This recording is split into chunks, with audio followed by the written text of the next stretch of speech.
Hello and welcome to this edition of our Kindred Community Talks. We have a special guest today who I'm excited to introduce you to. And within these talks, what you can expect is that I'm going to have an engaging conversation with a practitioner in the field whose work I really admire and who I want to get to know better. And I assume that you will enjoy having an eye into this conversation as well. So for about the first 30 minutes, this guest and I will talk back and forth about their backstory, strategies for maintaining energy and passion for their work, and some current projects. You may use the chat button. Those of you who are here live can use the chat feature to submit questions during our talk, and I will do my best to keep an eye on that so that you can feel engaged while we're working through this first part. And then we will have a 15-minute after party for those of you who are live so that you can ask your questions directly to our guest and myself. So let me introduce you to our guest, Oceana Sawyer. Oceana is an end-of-life doula focused on the liminal space of active dying and grief. She is currently researching and holding space in the realm of embodied grieving in a context of somatic abolitionism. Drawing upon her meditation practices, experience as a sensuality educator, earth-based spirituality, and an intensive study in the expressive arts and integral counseling psychology, she brings a grounded, compassionate presence to her work with individuals and groups. A lot to unpack there. You can follow her on her website, which is oceanaendoflifedoula.com. And you can also find her Patreon community link there. Her first book, entitled Life, Death, Grief, and the Possibility of Pleasure, is due out in August. So welcome, Oceana. Thank you for joining. You know, I thank you. I don't often get to hear somebody read the entire bio like that. I love the way you said, and there's a lot to unpack there. Like, yeah, even me listening to it, I'm like, wow. And what does that really mean? You know, that one piece. But yes, thank you. And so, you know, can I say this? I think I can. You are like my favorite. I wrote this on social media, so I know I can say it. You're like my favorite end of life doula training program. I did too. The University of Vermont program was easily the best that I did. And I just want to, it tickles me no end that you would want to talk with me. So Thank you. for That having me. means so much. I mean, that felt like a hug from afar. So I really appreciate that. And I know that I can't claim the success and the work of our graduates, but regardless, I feel such a deep sense of pride in what our people are doing out there. I mean, it gives me shivers. So I'm thrilled to have you and to hear more about what you're doing in your corner. And you tend to work in realms that are online, and so you have a broad community that you're reaching, which is amazing, as well as in person. And of course, COVID-19 has interrupted much of our efforts there, but I'm just thrilled to be able to learn more about you and what you have been up to and what you planned to do, because it's just incredibly inspiring. So to start off, can we dig right in? And can you share a story of loss or change that taught you something profound and led you to where you are today? Well, you know, who hasn't been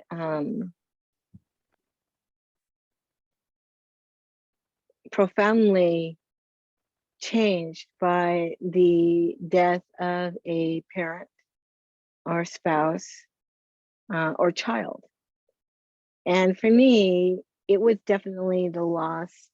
Well, actually maybe the loss of both my parents, because when my father died in 2007, he was my first experience being at bedside, doing vigil for someone who was dying. And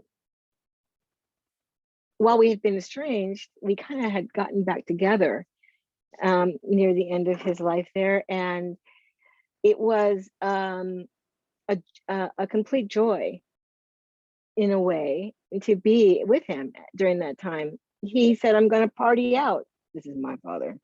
I'm gonna party on out. I'm done. He'd had several strokes, so he was like, kidney failure. No, I'm out. No. So when someone says I'm gonna party on out, you have to attend that party. So I did, and I felt like he was only conscious the first day I was there.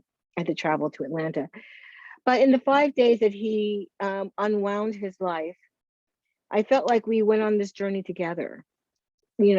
Like telepathically, we explored what does it take to end a life and get out of your body.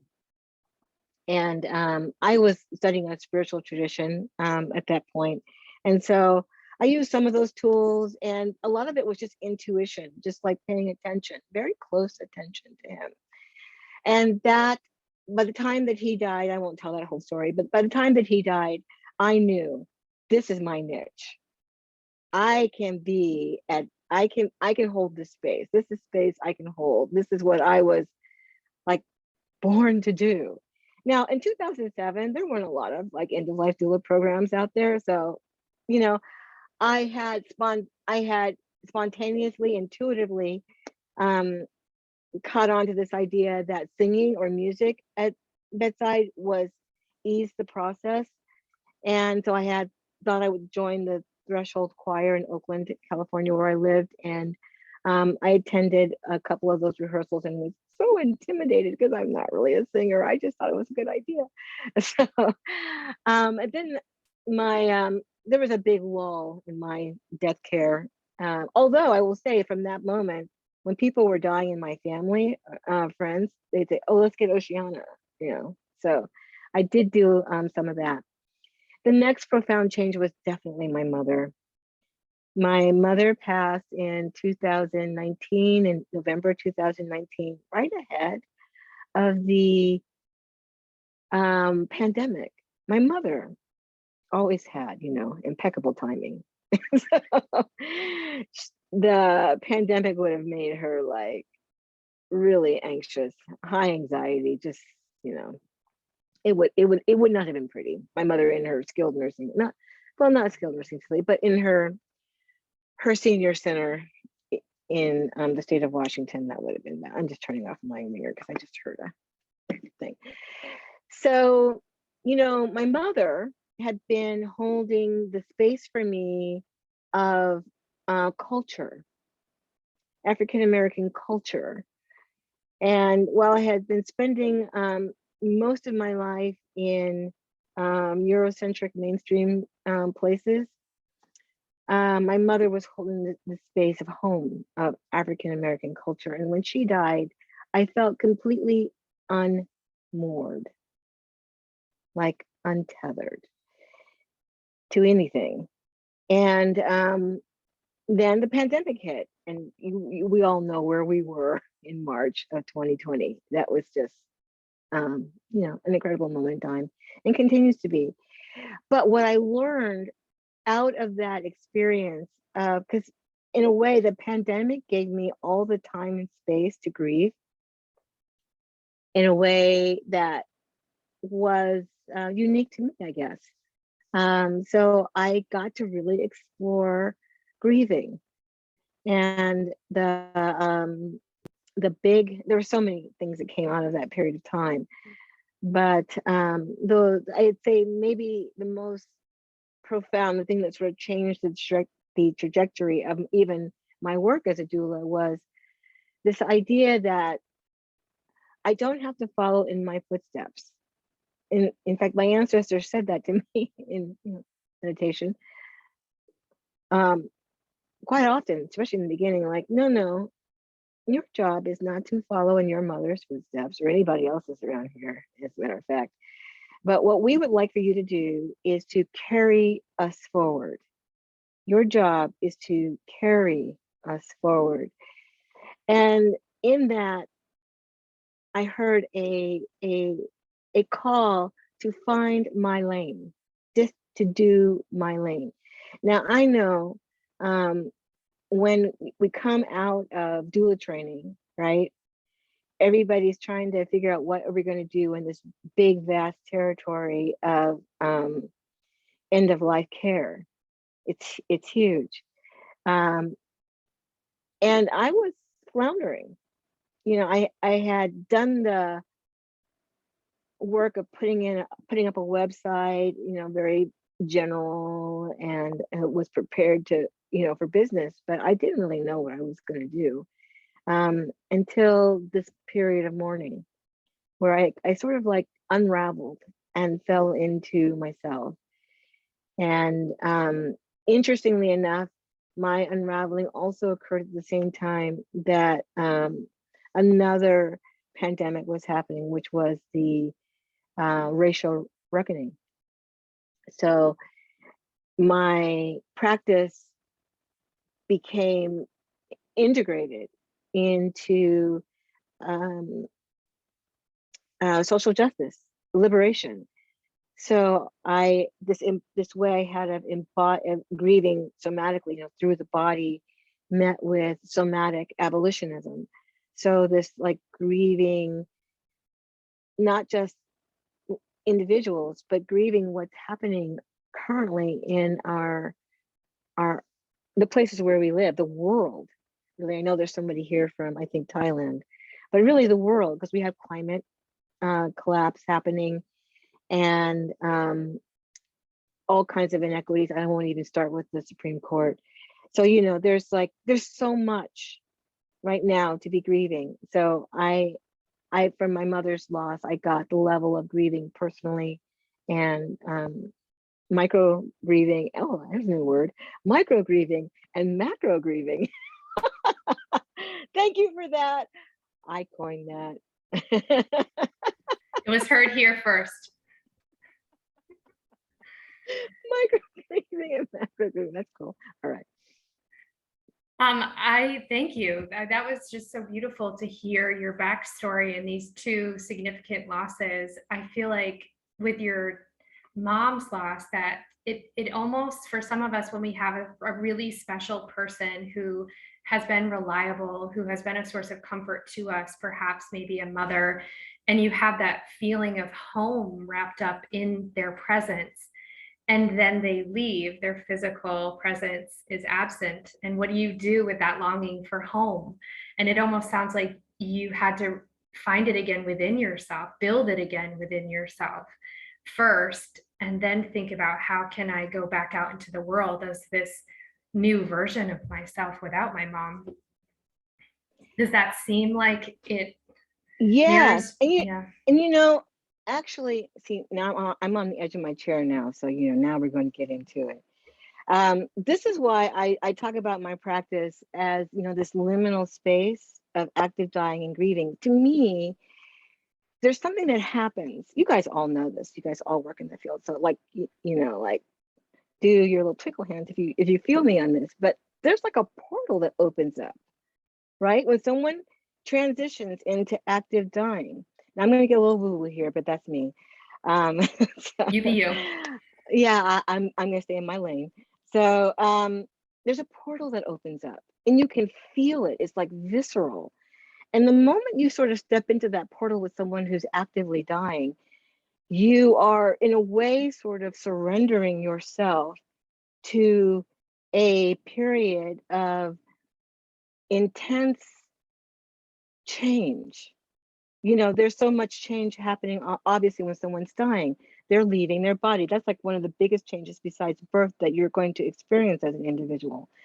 But you who are companioning someone to the end, you're in that portal too. You're there too. So the possibility to release, surrender yourself into that is it's just a phenomenal space for that, to surrender into that. And I gotta say, with every person I have companion to the end of their life, that portal, that space of possibility, shedding what was old, turning toward what could be next. I have had the great good fortune of having that impact me too. You can see it impacting the loved ones of people who were also there. it's like to me, it's a state of grace. This portal is this place of grace that held with the spaciousness and compassion. And now I just feel like I'm just like reiterating the coursework, right? But that's been my lived experience doing this is, if you are there just with some spacious compassion, then the opportunity for evolution for yourself is just, it's to me, it's a gift. And there's just hardly any bigger gifts. So, that portal opens when a person goes in active dying. Now, I say that portal does not close when the person leaves their body, because we all know, right, what happens after somebody physically dies. There's a whole other level of stuff that happens energetically, spiritually, emotionally for everybody involved. It's an ongoing process. So the portal remains open. And then you go into mourning, which I call the stage of active grieving after a loss. So you go into the period of mourning, and mostly you're in shock, and you're like, "Whoa, what just happened?" You're getting your bearings in this, new world.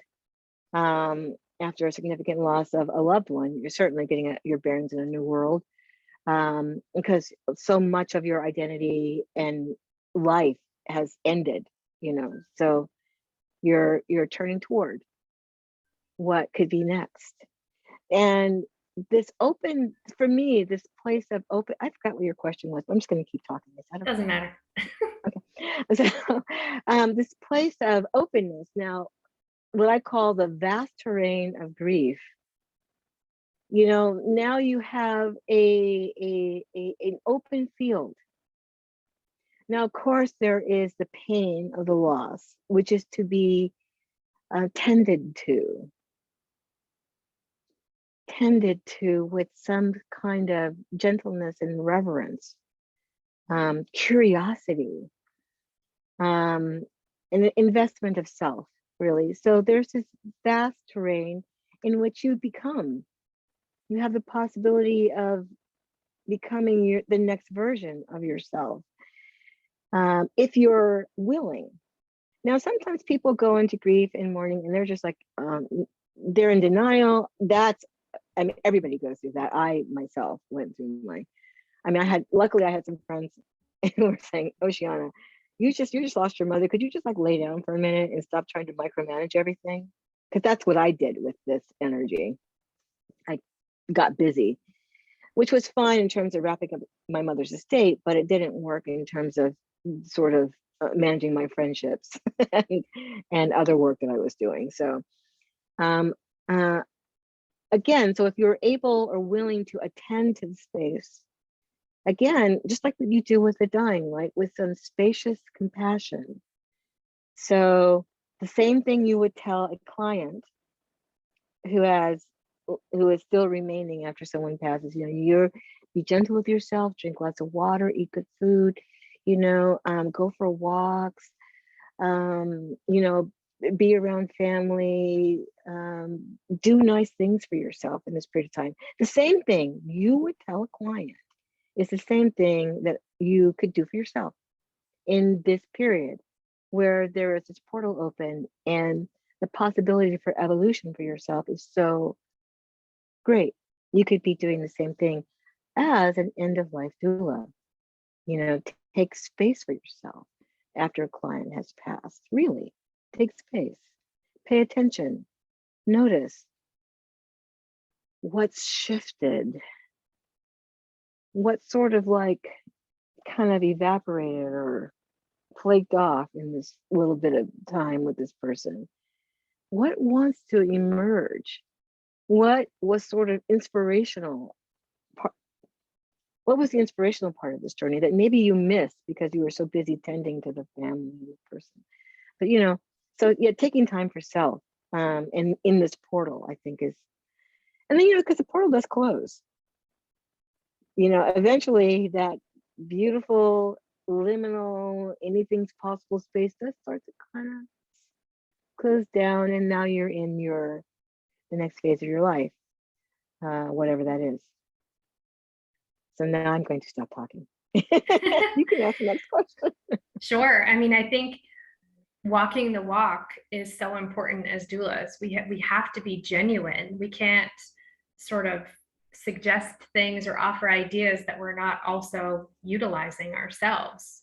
And when we do take the time to consider our own prospect of transformation and of healing and of learning from each experience, whether it's personal or whether it's through our work and we're not so emotionally connected to that person or haven't been historically, then we grow, and we also were reaffirmed that these techniques, these approaches, this mindset is valuable.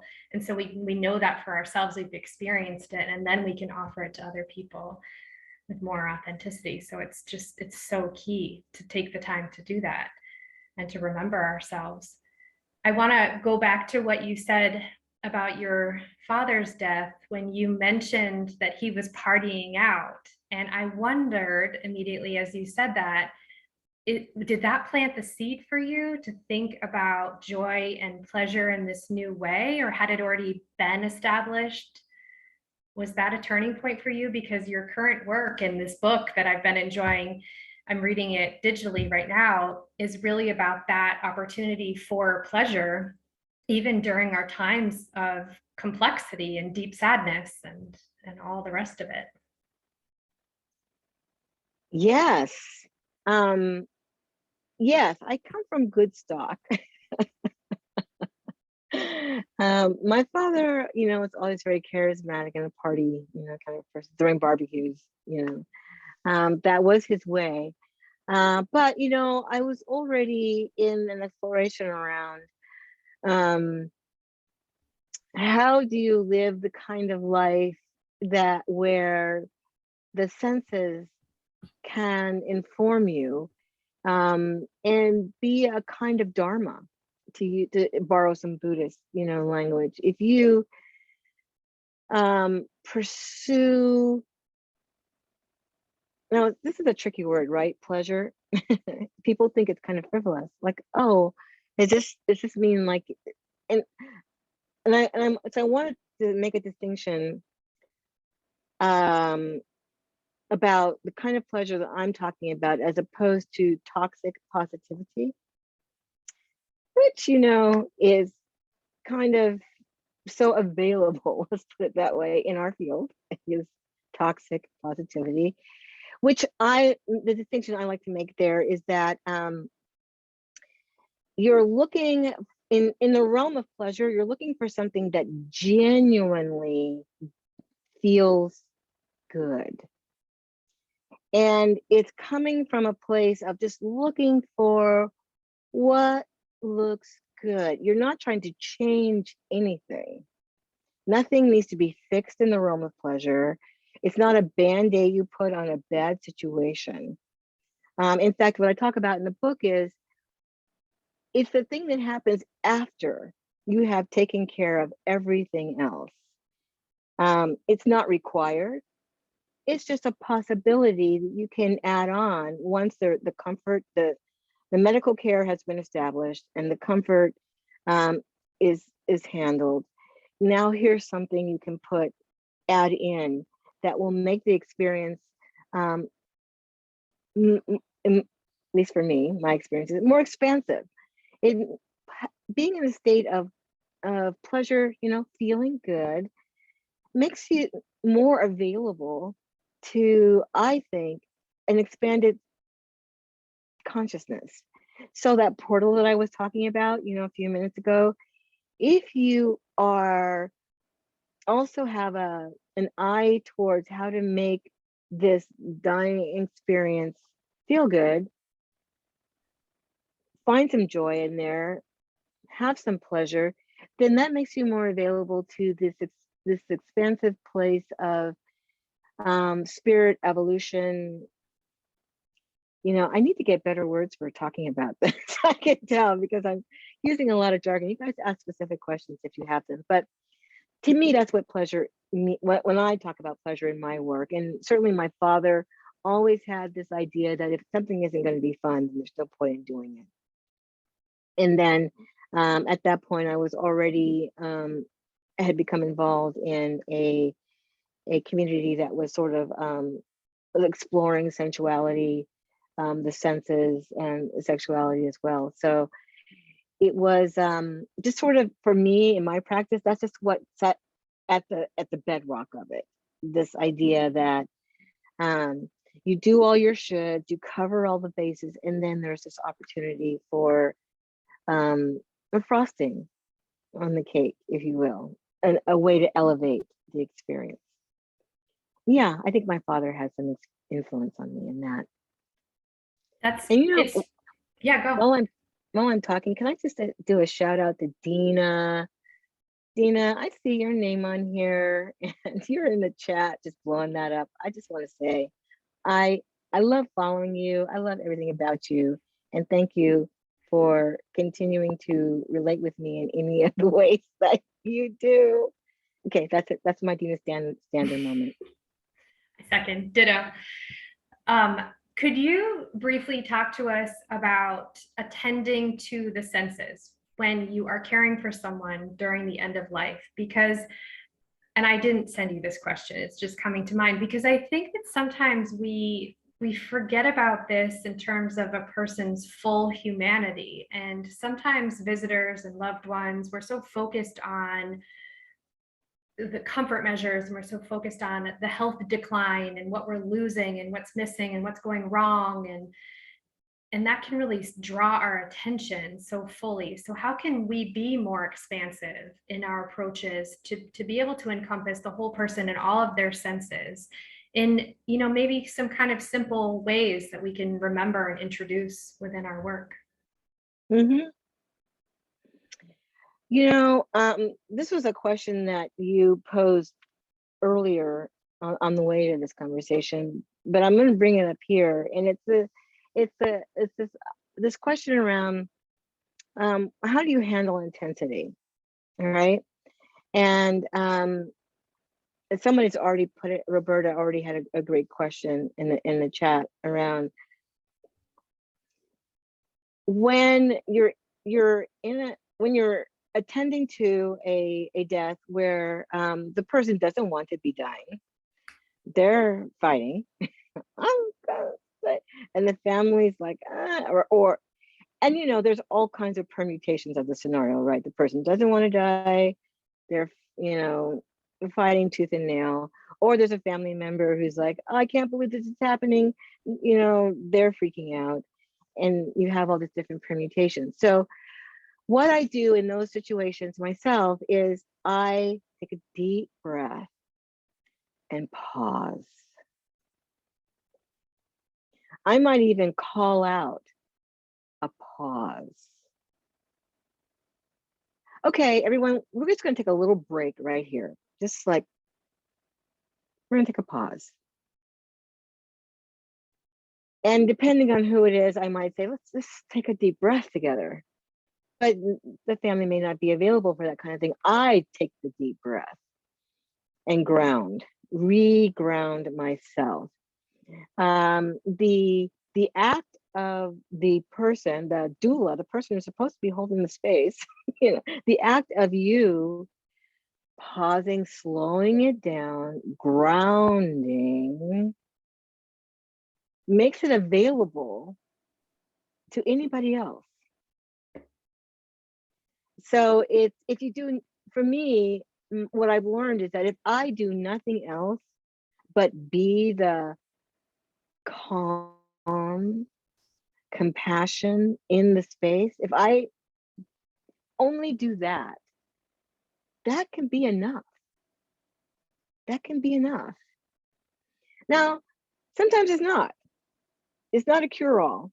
You know, then you've got to pull out whatever, you know, tricks and tips you have for calming people down, whether it's, you know, focusing on their breath, turning their attention to something that feels comforting to them, can soothe them, a picture, a book, some music, bring in someone who has a lot of familiarity with working with that person, calming them down, getting that person involved, or giving them space just to have all the emotional, freak out, anger, the space, and letting them know, you're fine.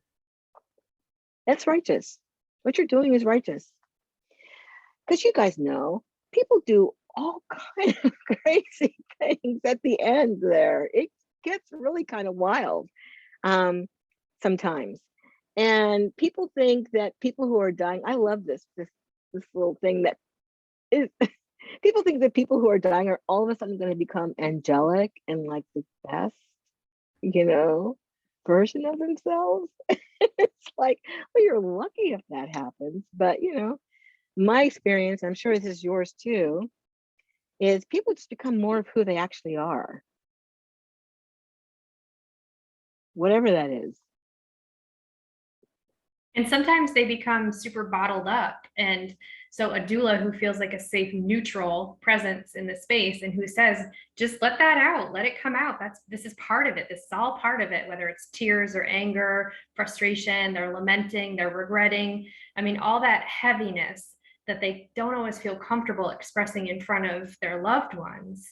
We could be the people who kind of catch that and hear that and say, this is all part of it. This is all okay. You're human. This is Mm-hmm. a human journey. Yes. Yeah, I feel like, don't you think, like, just the sheer act of normalizing what's happening is so huge. Just so huge. What's happening, what you're doing, what you're feeling is all been felt and done before. It's just a part of the process, and you're doing great. Mhm. Well, Oceana, we are coming to our time of finishing up with the recorded part, and we're going to continue on with questions from our crowd together. So I wanted to thank you so much for joining us, for sharing these stories, for inspiring us, for the work you're doing, and for everything that we're going to take forward from you today. My deep, deep gratitude. And to the bigger audience who might be watching the playback, definitely expect more of these. I've got more planned with wonderful guests. So I look forward to sharing these people with you.